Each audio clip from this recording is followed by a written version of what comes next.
Good morning mga katambling. Ano tayo ngayon? 4 o'clock ng madaling araw and ayan, naisip ko lang magluto ng pansit canton kasi meron pa tayong konting stock dito ng mga ano natin, instant noodles. So ito ang iluluto natin. Payless pansit canton extra big, sweet and spicy. Actually, kagigising ko lang ngayon kasi ang sarap-sarap ng tulog natin kanina.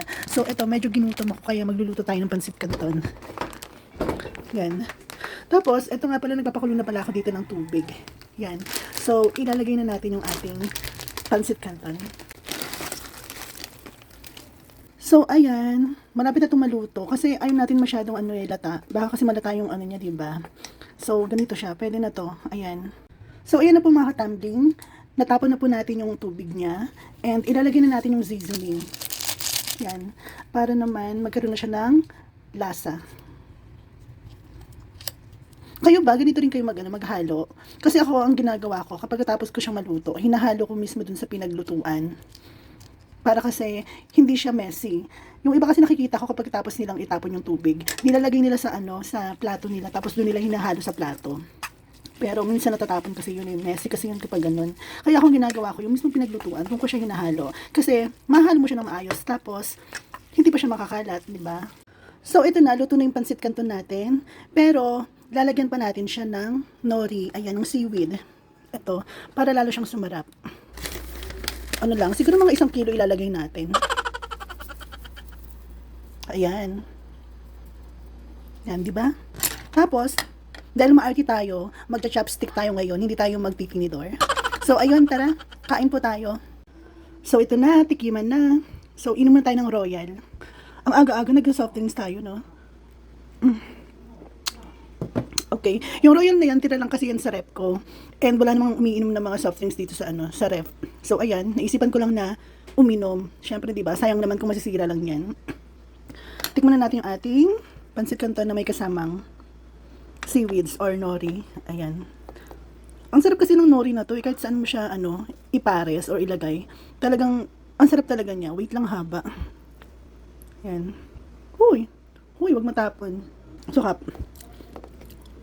Parang gusto ko pa siyang lagyan ng nori. Sarap. Sarap talaga ng nori, no? Nagkalat pa ako. Tumapon.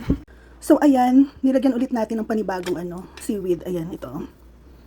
Ang sarap kasi. Super, siya. Nakaka-addict din siya. Ay, guys. Bawal pala yung chopstick na nakatayo. Huwag yung iiwanan yung chopstick na laging nakatayong ganito. Kasi bawal po yun. Dapat laging pahiga, ganyan. Kasi, hindi ko alam kung sa bansang Thailand ba yun or hindi ko alam, basta sabi kasi nila kapag nakatayo daw, nagmumukha daw siyang yung parang sa patay, yung insenso, ganun. So, kailangan daw laging pahigang ganyan. So, ayun lang, wala lang. Na-share ko lang. So, kain ulit tayo. Kailangan malaki yung subo natin dito. Ang sarap, oh. Tapos, kailangan may tunog talaga siya. Parang, mukbang, parang ASMR. So, ayan na nga mga katambling, tapos na po tayong kumain. And, eto, balik tayo dito sa bill natin ng kuryente. Ayan, yung total bill na dapat nating bayaran for the month of February ay 631.02 pesos. Ayan. Ano to? For the month of February. Ayan. Kasi March 2 na tayo ngayon. So, ayan yung total bill natin. And, ang laking tulong talaga ng mga yelo na tinitinda ko dito sa bahay. So, ayan mga katambling, ito nga pala yung ref natin. Ito yung mga yelo natin. Ayan. Bagong gawa ko lang itong mga yelo na to, kaya medyo pa sila. Malambot pa sila, oh. Pero dito sa ilalim, medyo meron ng matigas. Yan. Itong mga yellow ko, to? 4 pesos lang talaga to. Pero, syempre kapag may bibili, hindi na nila kinukuha yung sukli nila. So, naging 5 pesos na tong yellow ko. So, ang laking tulong talaga kasi pwede na talaga itong ipambayad sa bill natin, sa kuryente. And ipapakita ko nga para sa inyo yung natin. Yung kita natin, yung benta natin. Ayan. Ito yung benta natin sa yellow. So, kung makikita nyo may mga papel tayo dito. Ayan. Tapos meron tayong mga coins. Ito yung mga coins natin. So, kung bibilangin natin to, pwede natin mabayaran yung bill natin sa kuryente. So, 1, 2, 3, 4, ayan, 5,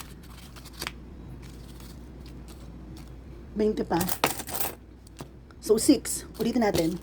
1, 2, 3, 4, 5, 6. 6 na yan ha, 600. Tapos 30 pesos pa.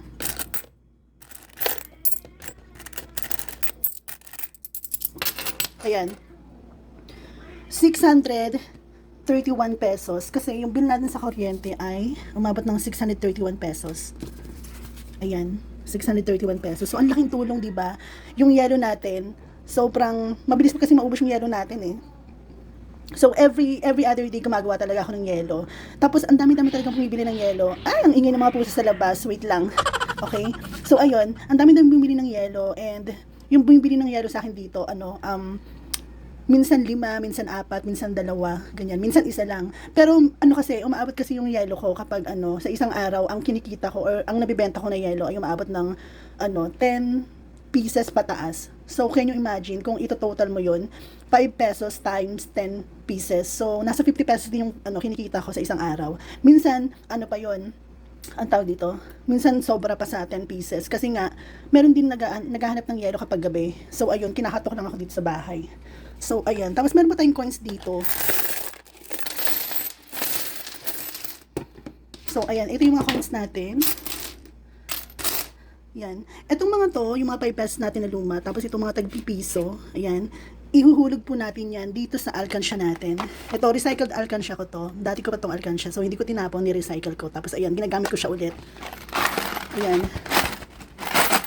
Meron na rin siyang laman na hindi ko alam kung hanggang saan na siya. Pero mabigat-bigat na rin siya. So, ayun, hihulog natin lahat to doon sa ating alkansya. Tapos yung mga ganito naman, yung mga 5 pesos naman na to, tsaka yung 20 pesos, at tsaka 10 pesos, ilalagay po natin yan doon sa iniipon natin every month na Lipon Challenge, 'di ba? So, ayun, ang laking tulong ng pagtitinda natin ng yelo. Kasi yung mga yelo ko, dati hindi ko talaga binibenta yan. So, ang yelo ko pambahay lang talaga. Ginagawa ko yung yelo ko kapag pag may bisita, para merong malamig na tubig, 'di ba? Tapos kapag nagiinuman naman kami dito sa bahay, yun yung ginagamit namin para hindi na kami bumibili ng yelo sa labas, lalo na kapag madaling araw. Syempre, ang hirap bumili ng yelo kapag madaling araw kasi sarado na yung ibang tindahan, 'di ba? So ayun yung ginagawa ko. And ngayon nung nung nagbebenta na ako, hindi ko akalain na ganito. Ayan.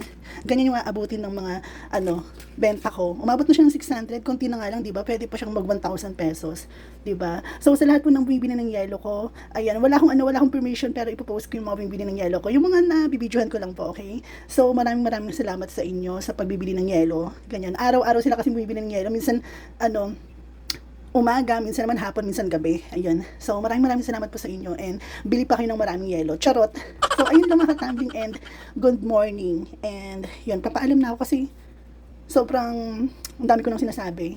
So, yun lang. Bye!